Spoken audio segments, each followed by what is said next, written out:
Hey everyone, and welcome to Storytime. My name is Jake, and today we are going to look at the subreddit r/prorevenge, where people tell us their best and craziest stories on when they got revenge on someone or something they didn't like.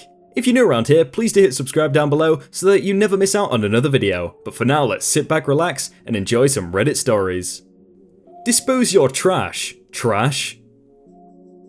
Throw away, because I'm not sure if I'll get into trouble for this. I'm currently studying in the UK, and staying in a student accommodation. It's my third year here, and the first 2 years staying here have been rather uneventful. This year, however, I was gifted with a neighbour from hell. All of my neighbours are international students, and the neighbour from hell is a deceptively sweet-looking girl from India. She moved around half a year ago to the room at the end of the corridor. The neighbour doesn't really go out much and always cooks in her studio. As our windows can't open wider than an inch due to safety regulations, the rooms are very poorly ventilated, and we usually have to keep our doors open when we cook to get rid of the smell from our room. I don't mind the strong curry smell, as I loved curry, but my other neighbours weren't too pleased with the neighbour. They couldn't really do much about it, and so everyone just put up with it. However, the neighbour developed a really messed up habit a few months back.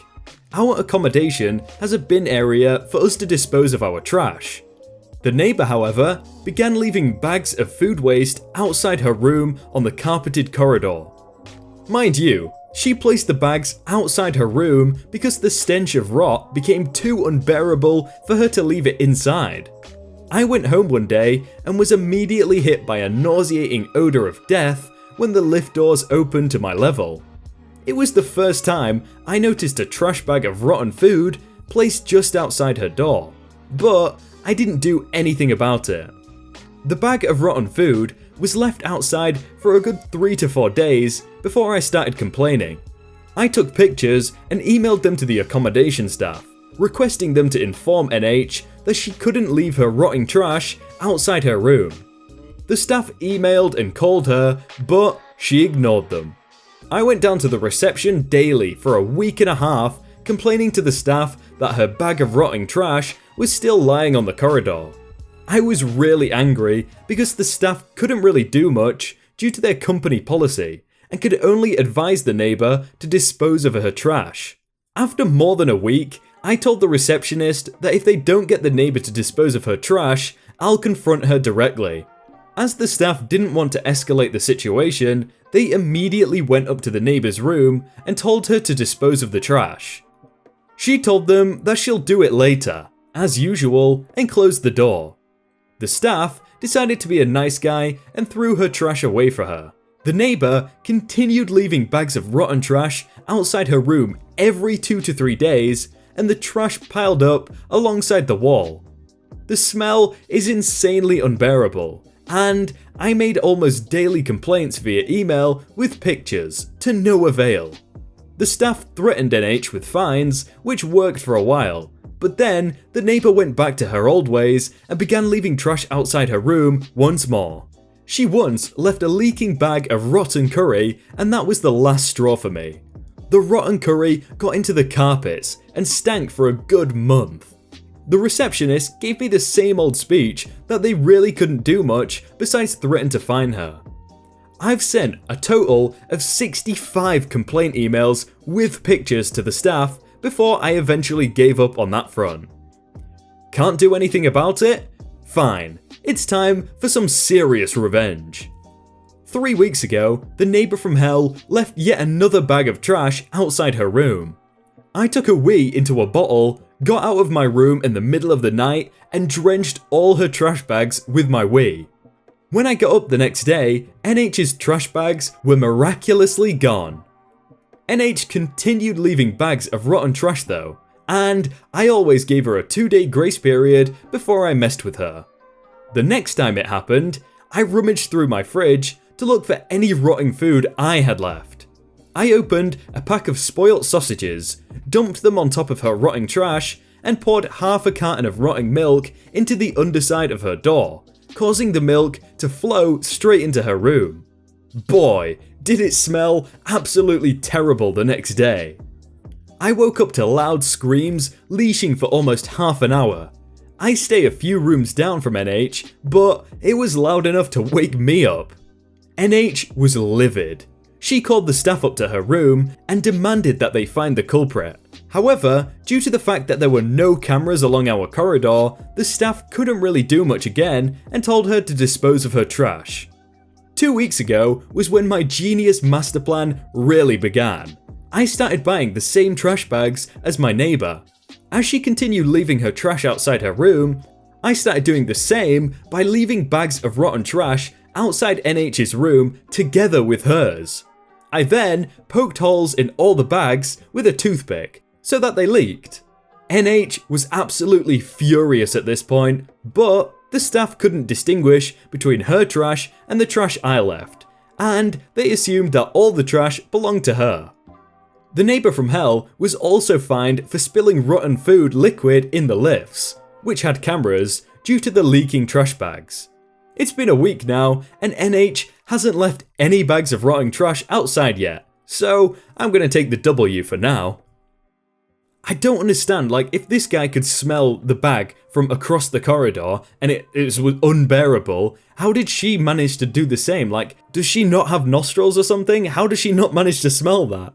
Want to rev your car and scare my dogs? You're about to lose your car. Backstory. Most nights, I walk my dogs the same route.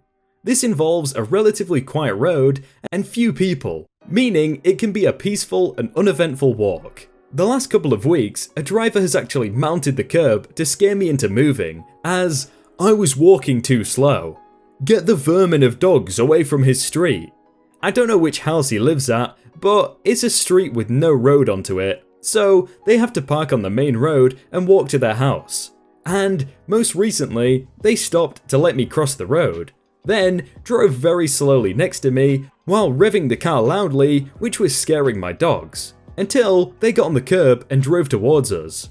Well, I found it parked up and decided to take note of the registration plate in case this guy escalated his behaviour. The plate looked off, and I had a closer look and noticed it was a fake plate.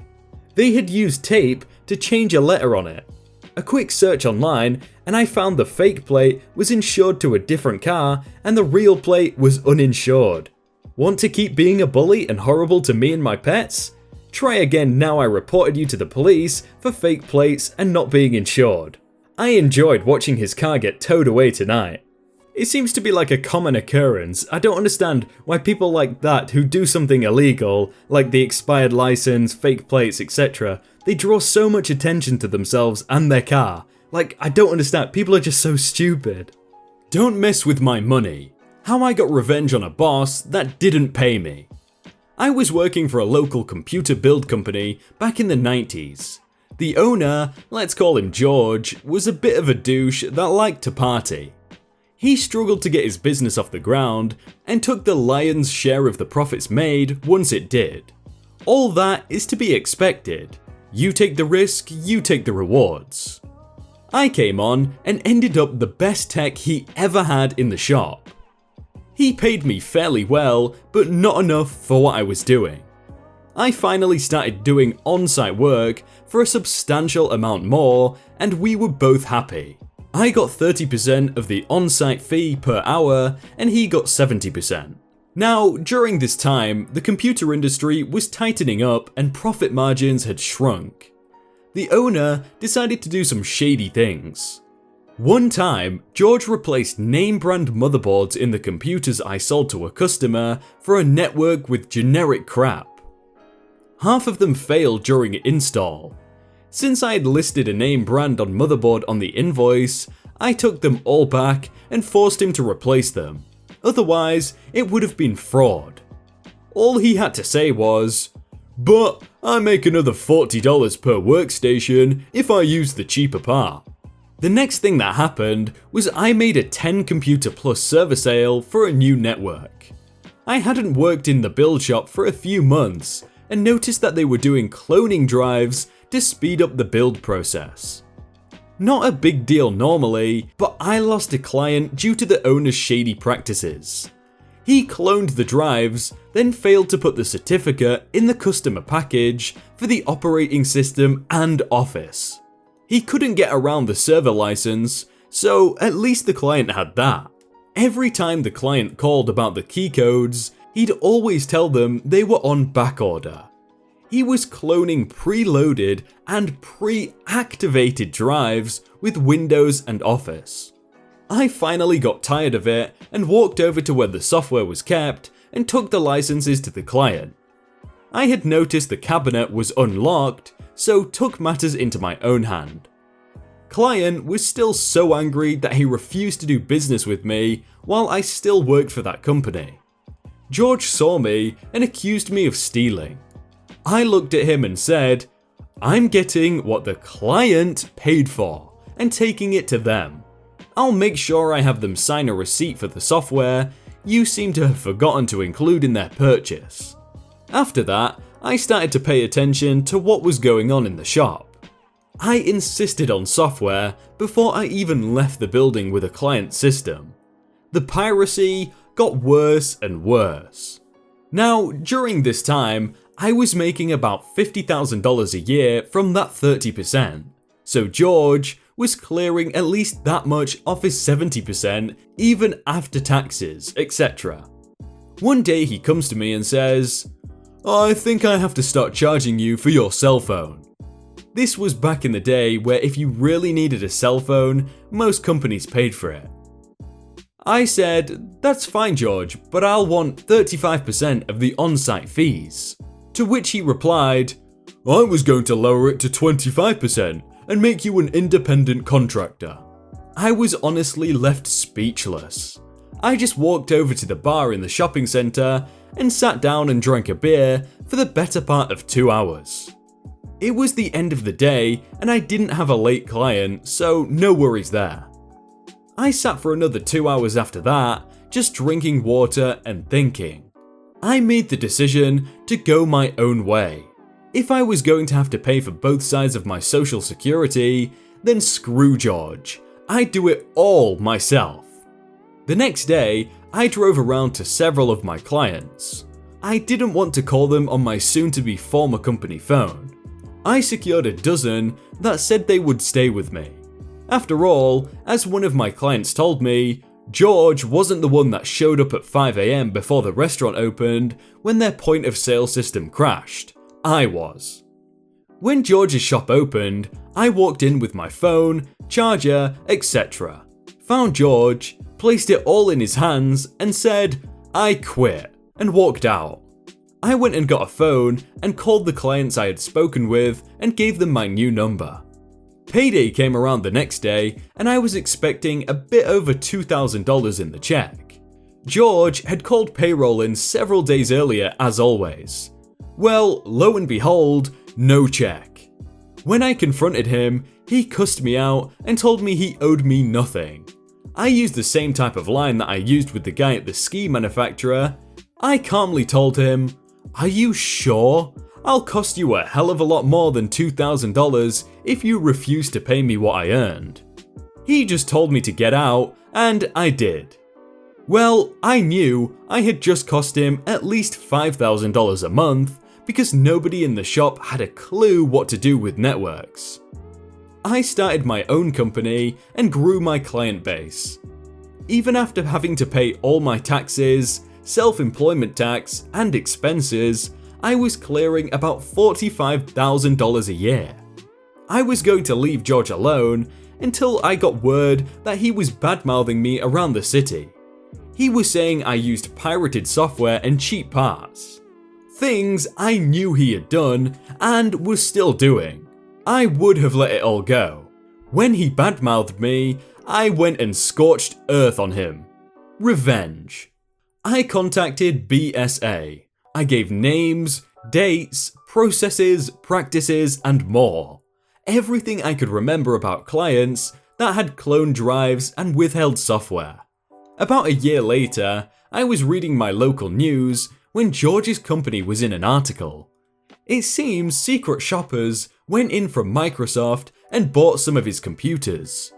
In the end, they hit him with charges that he made hundreds of illegal copies of Office by cloning hard drives. This was back when once activated, Office stayed activated and didn't check again. The end result was he had 3 stores, and ended up with only 1 store, along with having to pay a $1 million fine. Well, I guess you could say he didn't really excel in doing that. No, I'm sorry. Hey everyone, I hope you all had a really good day and that you enjoyed that video. If you want to check out some other videos, then click on screen right now, or check out the playlist down below. If you enjoyed that video, then please do leave a like, and if you want to submit your own stories, then you can do so by joining the Discord in the top link in the description. But thank you so much for watching, and I will see you very soon.